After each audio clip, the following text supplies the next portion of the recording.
Hello everyone!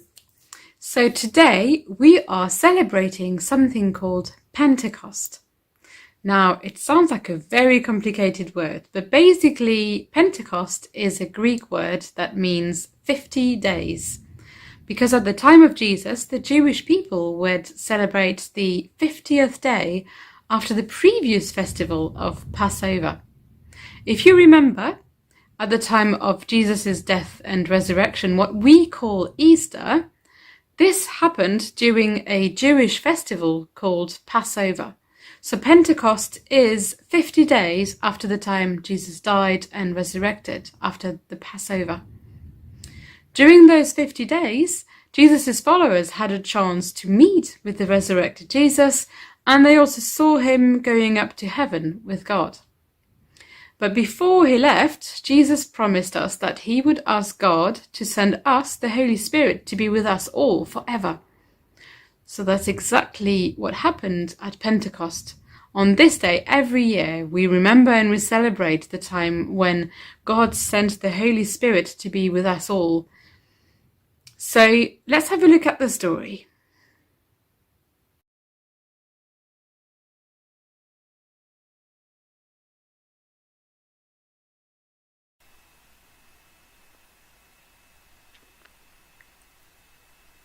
It was the 50th day since Jesus had died.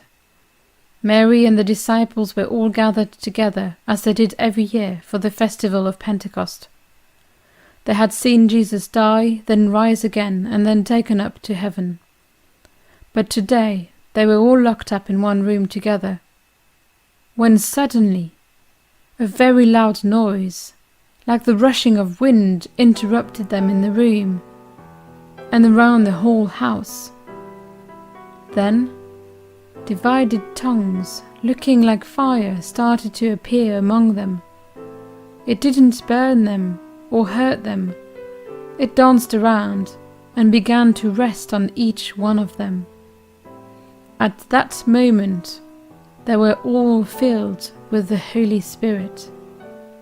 They began to speak, each in different languages they had never learnt before, languages they didn't know, and languages from far away. Now, because this was a big Jewish festival, there were many visitors from many different nations gathering with their families and friends, or travelling and staying in Jerusalem for the festival. When they heard the great noise, people gathered close and looked with great surprise, because each could hear them speaking in their own native tongues. They were surprised and amazed to hear all these foreign languages being spoken by local people. "How can this be?" some said. "What does that mean?" others asked. "Maybe they're drunk," some suggested. But Peter, one of the disciples who was standing with them, raised his voice and said to the crowd, "These people aren't drunk. It's only 9 o'clock in the morning. They are filled with the Holy Spirit." An ancient prophet long ago wrote about what's happening today, saying, "God said, in the last days, I will give my spirit freely to everyone. Your sons and your daughters will prophesy. The old people will dream dreams, and the young people will see visions.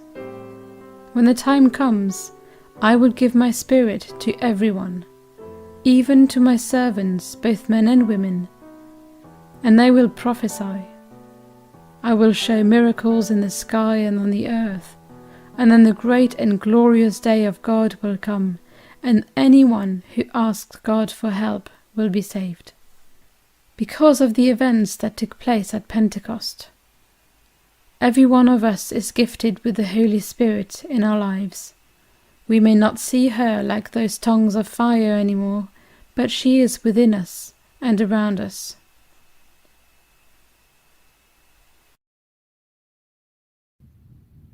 So here we are, the story of Pentecost. So now for our little craft today, you're going to need a pair of scissors and some sellotape or some glue, 2 sheets of paper and a pencil. So firstly, if you want to draw a flame on your first sheet of paper like this, if you have red or orange or yellow paper, it's great. If you don't worry about it. You can colour it yourself later on. And then once you've drawn that, you can cut it up and make it like this. And then with your other sheet of paper, you want to cut up some little strips like this, maybe 1 or 2 or 3. And then depending on how big your head is, you might need 2 or 3 strips. My head is very small, so I only need 2. And you want to sellotape them together to make a little crown, nice and sturdy. Once you've got this sorted, you can put some sellotape or some glue at the back of your flame, and you want to put them together like this. That's it. And then once you've done that, you can put your crown, your flame of Holy Spirit, on your head like this. Here we go. And did you know the reason why bishops have pointy hats is because it represents the flame of the Holy Spirit? So next time you see a bishop, check out their hats. Okay, let's have a song now. Big Start Dance. One take.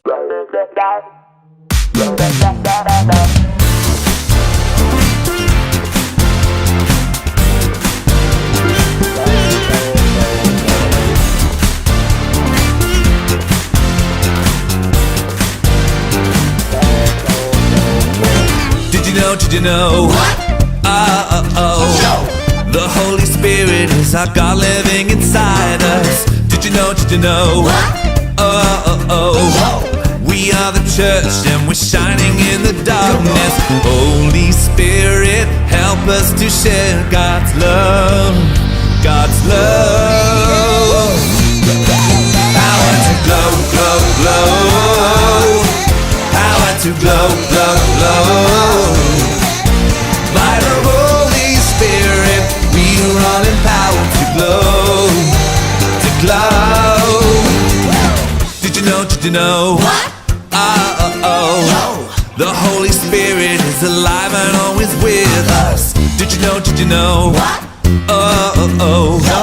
We are the church lighting up the world for Jesus. Holy Spirit, help us to share God's love.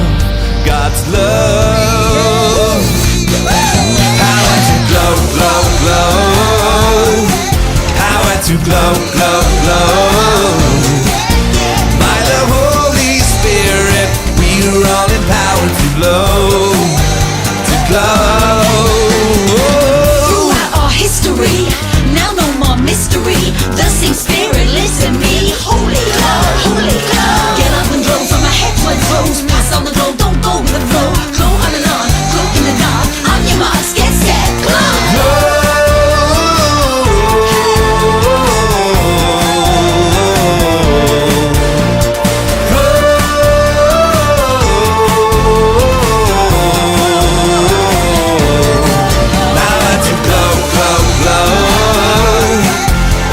To glow, glow, glow.